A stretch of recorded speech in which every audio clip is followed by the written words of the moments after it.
All right.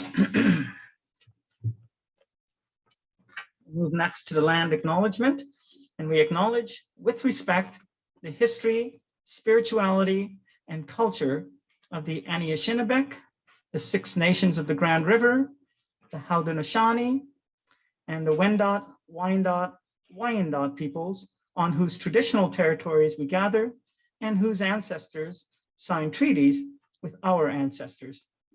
We recognize also the Métis and Inuit, whose ancestors shared this land and these waters.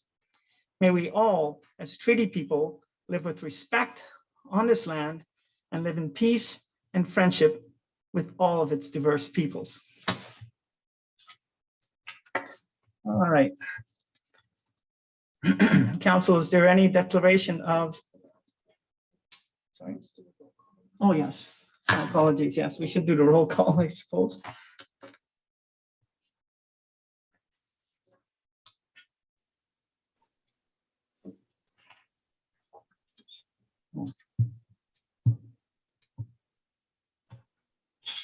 Councillor Mackey, Present.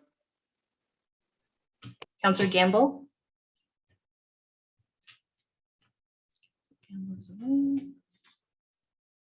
Councillor Burley, Present. Councillor Carlton, present. Councillor McQueen, present. Councillor Desai, Councillor Patterson, present. Warden Hicks, Here.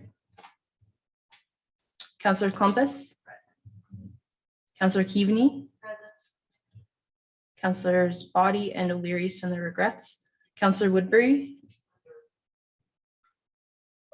Councillor Milne, Councillor Soever, Councillor Sampson, Councillor Robinson, Councillor Hutchinson, Present.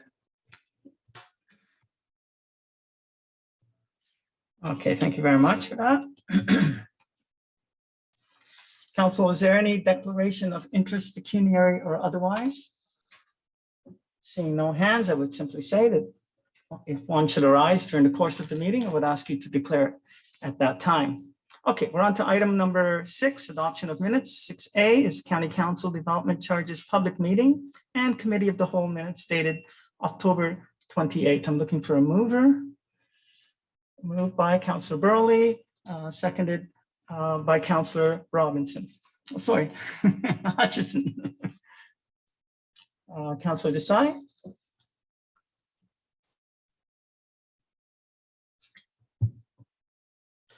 Thank you. I do prefer my voice magnified a little bit. Thank you. Thank you, Warden Hicks. I would like to amend or propose the amendment that the motion be amended to change the time of the inaugural meeting to 4 p.m.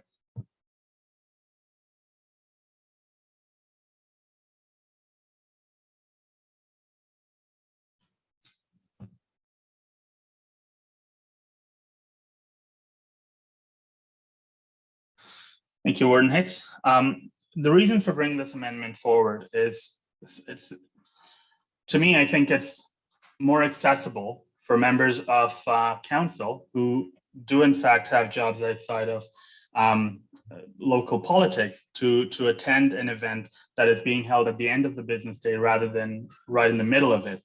And while I do say that the preference is 4 p.m., it's based on the binary choice that was provided in the staff report from the last meeting. Even if it was the first thing we did in the morning, I wouldn't be opposed to that. The principle of it being, I would rather it be either at the start or at the end, rather than in the middle of the workday. And that is why I brought forward this amendment. Thank you, Warden Hicks.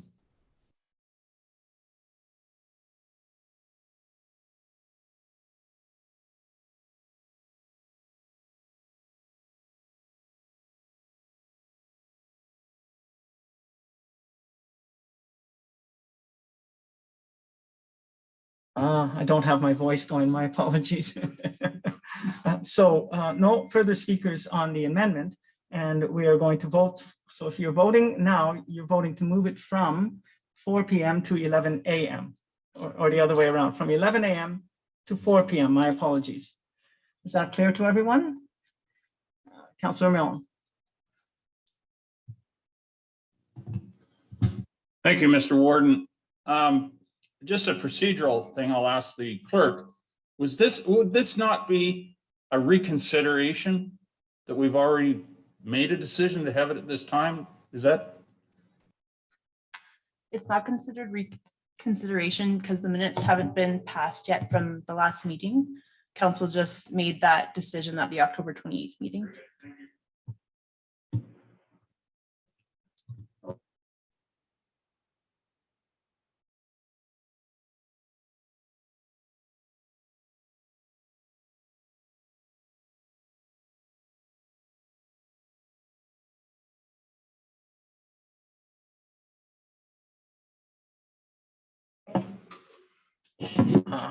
My apologies, folks. I keep forgetting to push my button. Yes? Who called me? Councillor Sweber? Yes, on the rail trail motion, we passed option 2. I would like to amend that to option 1.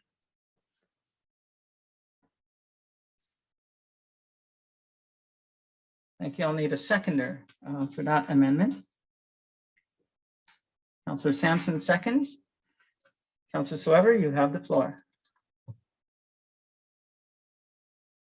Yes, my reason for doing this is looking at the economics, and we are under budget pressures, and what I see is that the cost has escalated. We know that costs are very high, and in analyzing the costs, it seems like, you know, the reason given was the transportation costs have increased.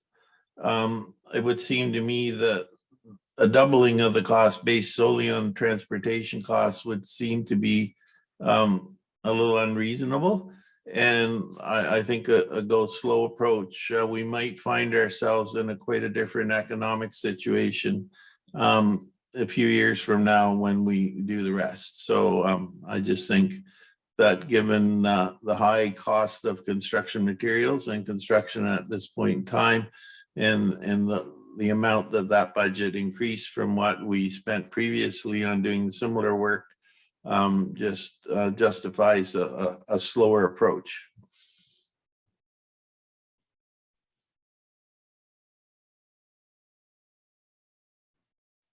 Any other speakers? Oh, Councillor Mellon? Thank you, Mr. Warden. I guess it's hard to argue with Councillor Sweber's logic. However, that said, if you recall, the report said that the project would be strung out over 2 or 3 years, or 2 at least, into 2023. And I'll reiterate my, so I mean, no one knows what the costs are going to be in 2 years. The cost could continue to escalate if we don't take this price now. No one knows. I mean, my crystal ball doesn't tell me what's going on, but I would suggest that likely costs will continue to increase. That said, I'll reiterate my desire to see this project done in the next couple of years.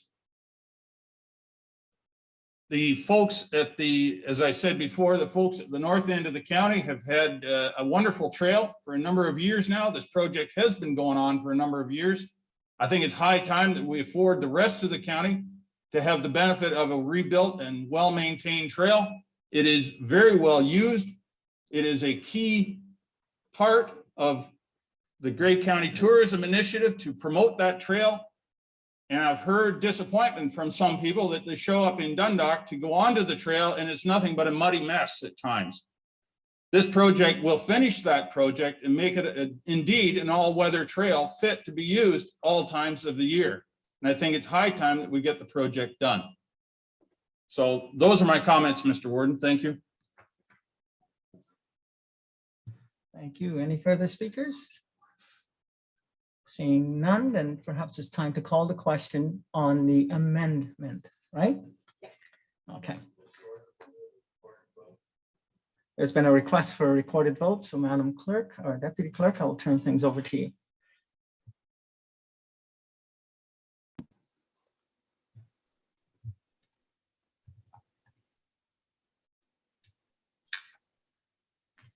Councillor Mackey, In favor? Sorry, Councillor Mackey, could you repeat that, please?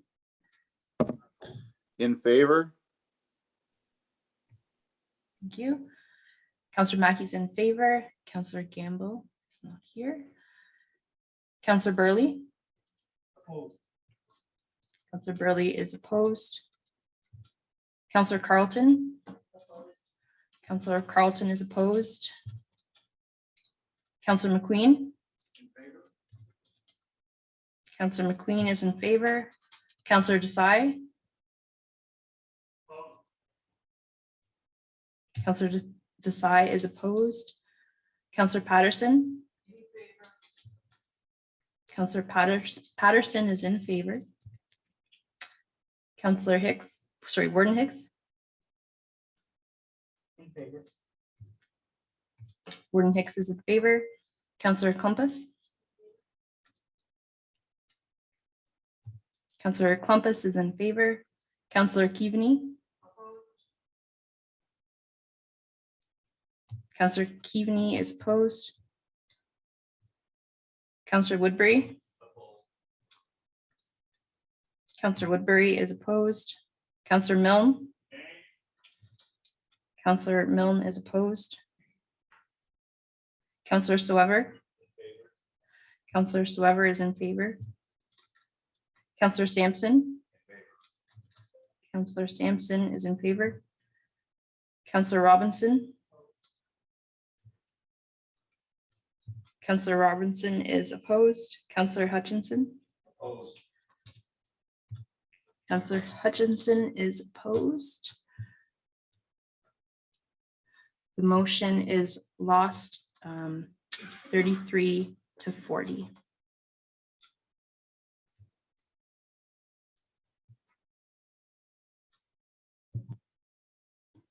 Thank you. Okay, so we're on to the main motion now. We're still dealing with item 6A, the main motion as amended now, correct, Madam Deputy Clerk? As presented, but we've made amendments. Okay, understood. So we're voting on the main motion now. Everybody understands that? All right, so I call the question. All those in favor, please raise your hand. Okay, and anyone opposed? That's carried. All right, so we're on to item 6B, Committee of the Whole, closed meeting minutes dated October 28th, 2021. I need a mover, please. Councillor Milne, seconded by Councillor Carlton. Hopefully there's no discussion or we'd have to go into closed session. So I'm going to call the question. All those in favor? Are there any opposed? That's carried. Item 6C, we're dealing now with the long-term care redevelopment task force minutes, which are dated November 4th, 2021. I need a mover, please. I'm going to say Councillor Mackey. You see him out there. Just to include you. I see you. Seconded by Councillor Robinson. Any discussion? Councillor Soever. Yes, thank you, Mr. Warden. I've read the reports and I've gone back through the minutes of the task force as well. And, you know, we are making a commitment to $2.5 million here, but nowhere in any of the reports or the minutes can I actually see a scope of work. So, you know, I was just wondering if someone could elucidate us as to what work this architect is doing. Is this just for conceptual design, or is this for design and engineering, as well as project management, you know, project supervision during the life of the project? Or because, you know, I'd like to know what we're committing $2.5 million to. Is it just, you know, conceptual design, or are we getting actual project management services with this? I know we do have Colliers as the overall project lead, but I was just wanting to get some more information as to what this 2.5 million is for.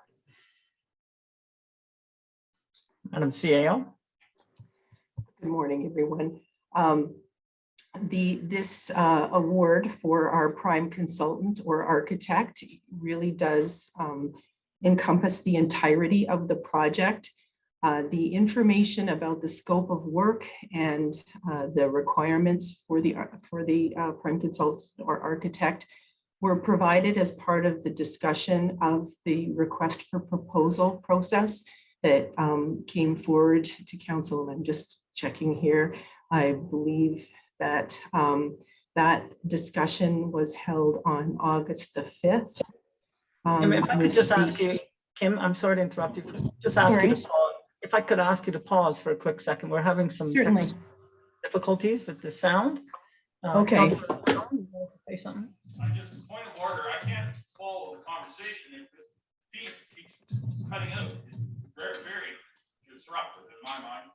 It's not fair to the CEO. Okay, just one quick second. I'm going to look to our tech people at the back and see if they have any advice. Are we good to go? Okay, let's take a 5-minute recess and we'll come back. Hopefully we can fix the problem. Okay.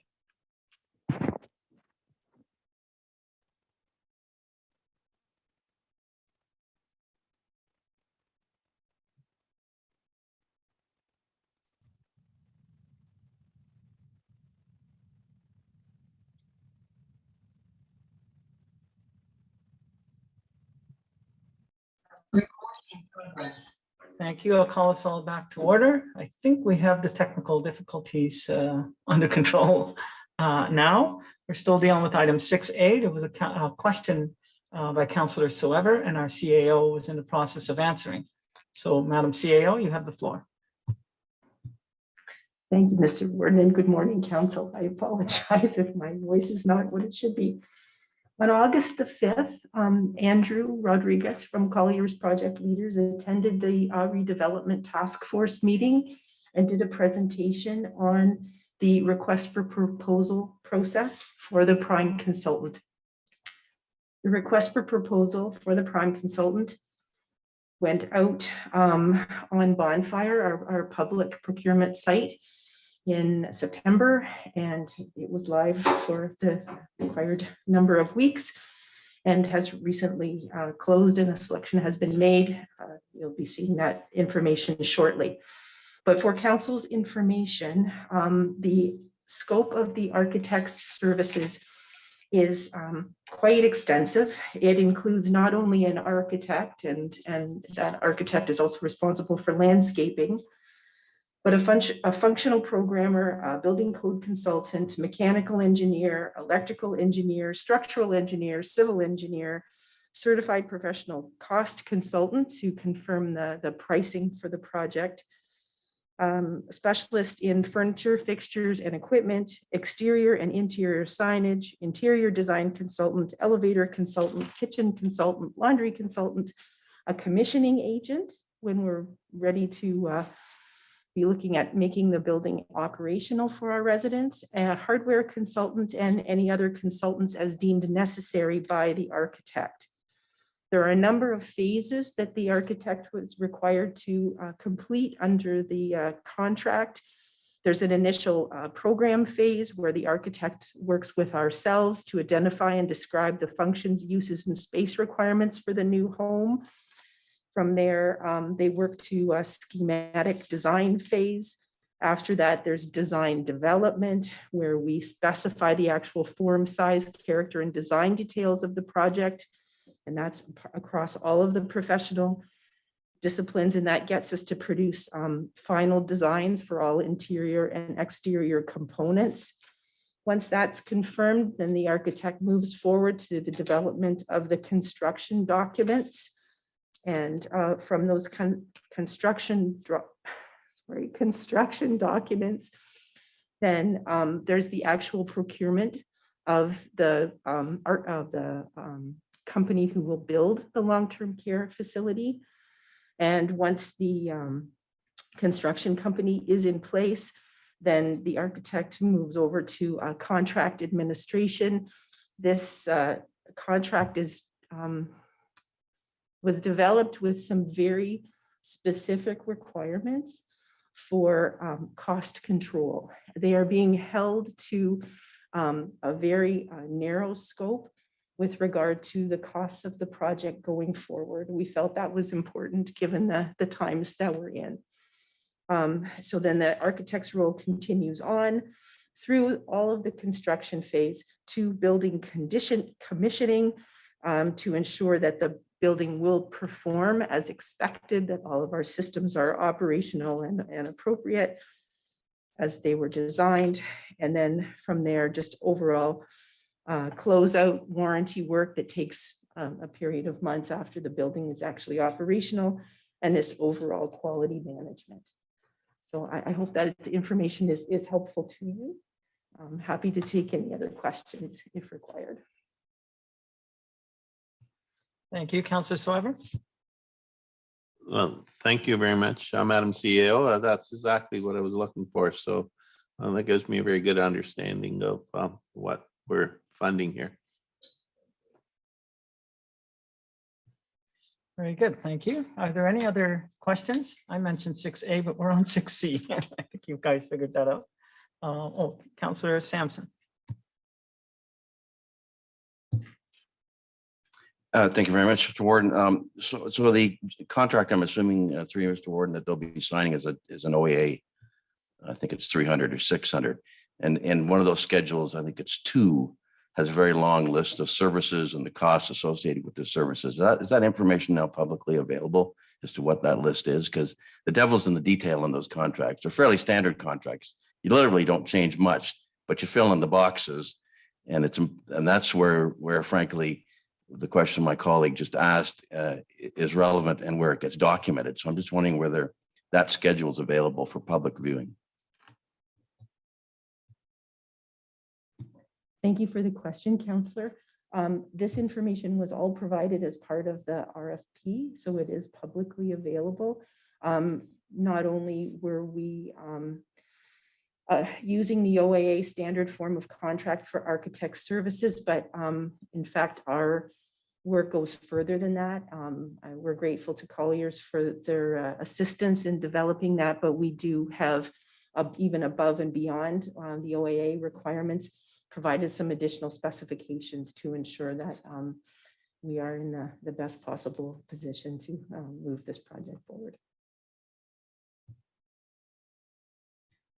Thank you, Madam Clerk. Madam CAO, you mentioned OAA. Should I know what that means? It's the Ontario Association of Architects. Thank you. Hopefully I wasn't the only one that didn't know what that meant. Are there any other questions? All right, so I think we're ready to call the vote on the main motion. Is there all those in favor? Anyone opposed? That is carried. Thank you very much. All right, we have no closed meeting matters. We're on to item number 8, and 8A is the Board of Health minutes dated September 24th, 2021. I'm looking to put it on the table. I'll go with Councillor Patterson, seconded by Councillor Milne. Dr. Era is with us. Dr. Era, you have the floor. Thank you. Good morning, Council. Good morning, Mr. Warden. The update is very consistent with my last update. We remain in favorable position in Grey Bruce with a manageable number of new cases, on average less than 5. There has been a couple of spikes, but nothing that changes the average. There are no outbreaks in high-risk settings, whether it's schools, childcare, long-term care, retirement home. There was one outbreak, a minor one, in a child care center that was cleared today. The vaccine rollout is consistent with the provincial direction.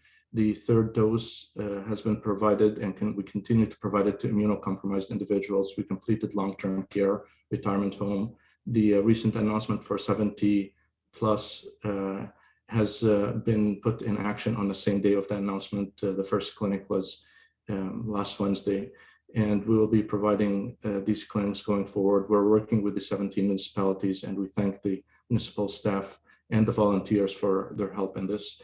The 3rd dose for the general public is in early discussions, expected to be by the end of the year, but it's not a concrete direction from the ministry at this point.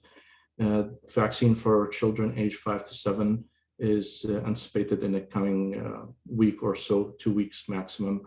If the approval from NACI goes forward, the National Advisory Committee for Immunization, and we are in good shape to prepared for rollout of the vaccine for all these groups when we get the direction from the ministry. That's in general my update, Mr. Worden. Open to questions as always. Thank you very much, Dr. Era. Are there any questions for Dr. Era, Council? And seeing none, I'll thank you, Dr. Era, for being with us today. Councillor Patterson, is there anything you want to add? Thank you, Warden Hicks, and good morning, County Council. Along with our regular business during our meetings, there's just 2 items. One, our provincial appointee has been reappointed, which is good news.